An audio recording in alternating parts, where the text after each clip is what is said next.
Kill the thingy. A thingy just landed. Okay, align to that territorial thingy. Kill the thingy. Snow get thingy. Starburst. Kill the thingies.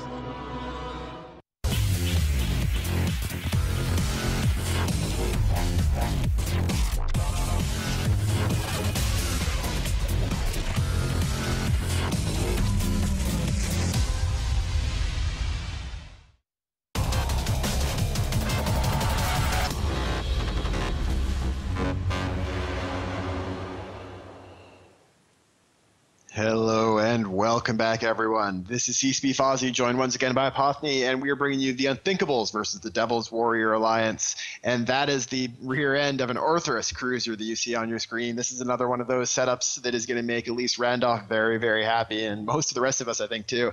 It's a Claymore Scimitar triple Orthrus, triple Caracal Mollusk, triple Worm setup from Unthinkables. And meanwhile, Devil's Warrior is keeping the theme of the day alive with some Dommy hulls. Why don't you tell us a little bit about that setup, Apothony? So we have our third Navy Donny team of the tournament, I believe, currently going 1-1 in record.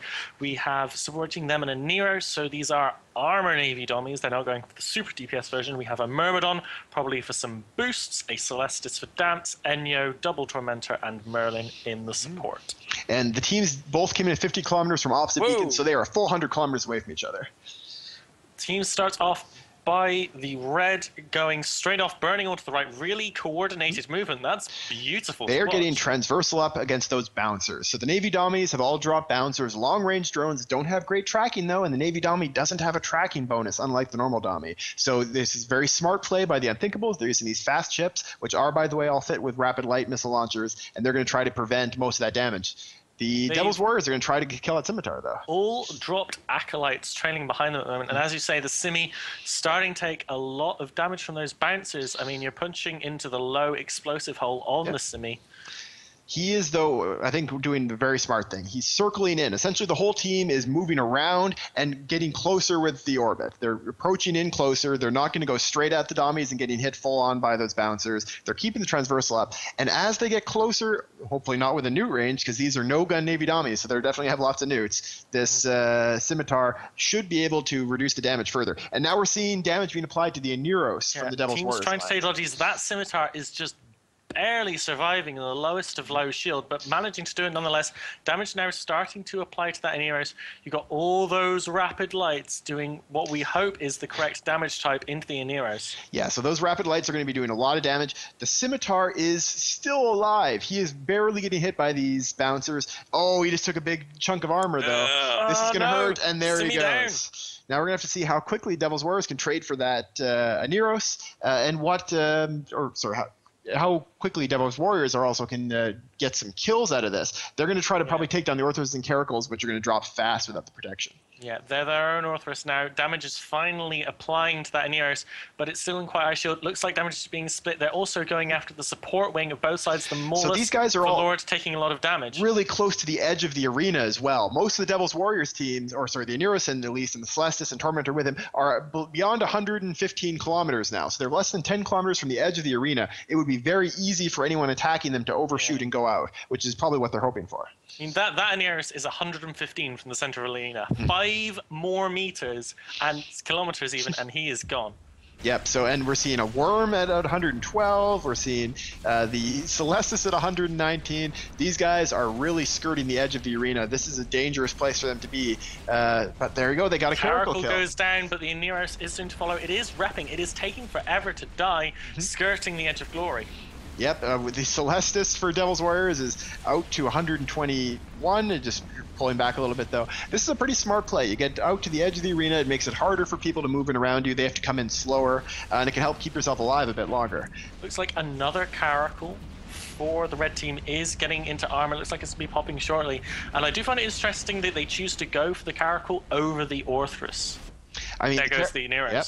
The Aneros is now down, but already they got 2 Caracals out of that. The extra time that the Aneros stayed alive got 2 Caracal kills and a Mollis. That's actually a pretty huge advantage. The Caracals are much lower hit point than the Orthruses, so I think that's a big reason to go after them first. The team that started with the pilot disadvantage is now 1 ahead. Looks like they're going to start losing an Enyo. I'm not quite sure what they're applying damage to. Looks like we've got 2 different Orthrus taking damage. I see repping going on, so it looks like the Orthrus do have a partially active tank. Yep, there goes the Enyo, and these Orthruses are going to try to reduce the damage as best they can. Let's see what they're firing at. It looks like they're going to try to take down more Frigs first, Enyo, or the Tormentors, the Merlins, and get clear off the tackle. If they can clear off all the tackle... Oh. Fane popping suddenly there. Looks like he must have mixed up his transversal, and the sentry drones will punish you. If they fire in volleys, and if a single volley hits you when you're at low transversal, they will destroy your tank. Yeah, I mean, this is a really, really bad situation for the Unthinkables to be in. They're going to have a very hard time trying to come back from this. As they lose these ships, they're going to lose the ability to kill the big Navy Dominixes. Yeah. I mean, already they haven't got a huge amount of DPS left on field. If they want to chew through armor Navy Dommies, it's going to take them a long time. All the while, they've got to not get hit by those guards, which have now been dropped by the Navy Dommies, now that the Kaiti team has moved in closer. Yeah, this is a good position to be in for Devil's Warriors. They are taking a lot of damage to that Navy Dommy now. He's into armor. But Navy Dommies do have a big armor buffer tank, so it's going to be very hard for Unthinkables to eat all the way through that, even without logistics supporting them. Yeah, it looks like neither team really applying that much damage anymore. We've still got the Draconian slowly being burnt through his armor tank. Still not applying that much DPS to the Orthruses. They've learned from their fallen brethren. They're keeping up that transversal, but it's going to be a long time that they have to make 0 mistakes on. And it looks like the Caracal of Nikolai is going to follow. Yeah, I mean, even if they make 0 mistakes, those Tormentors actually can still get in there and web them down. They're still going to have the danger of that. And these Orthruses are taking... Colonel STFU. He is in big trouble. Down. There he goes. Yeah, these guys, they're got the first Navy Dommy down into about half armor, but with only 1 Orthrus, 1 Caracal, 3 Worms, and a Claymore, it's going to be really hard for them to keep eating through this, as there's the next Caracal of Nikolai dropping into armor very soon, most likely. I mean, what range do you try and engage at here?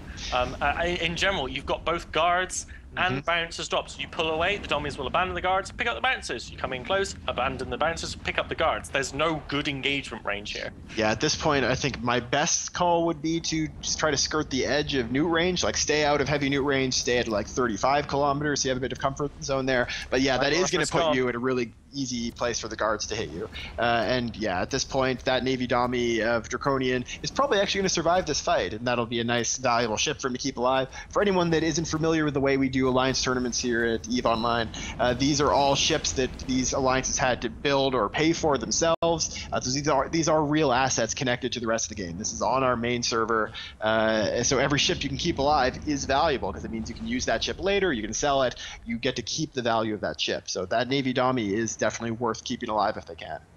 So despite what we were saying in Skype earlier today, you know, this old school Dommy popularity, be it Navy or regular, is showing a lot of strength in the losers bracket here today.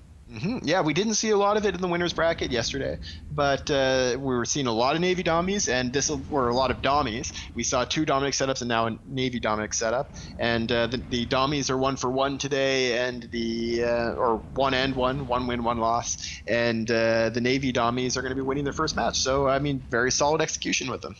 Maybe people are going to have to start banning some of these out again, or at least preparing their setups a bit more to counter them. Possibly. So that is, the Claymore is dropping down now, and that'll be the end of him. And that's going to be it for this match. The Devil's Warrior Alliance, is going to be moving on through the losers bracket. We'll survive to fight again next weekend. And we will be back in just a few moments for Dead Terrorists versus Moist.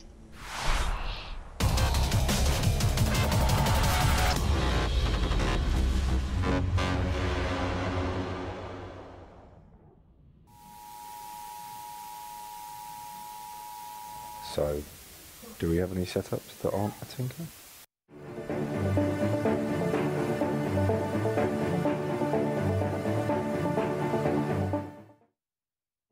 Oh no, I bombed.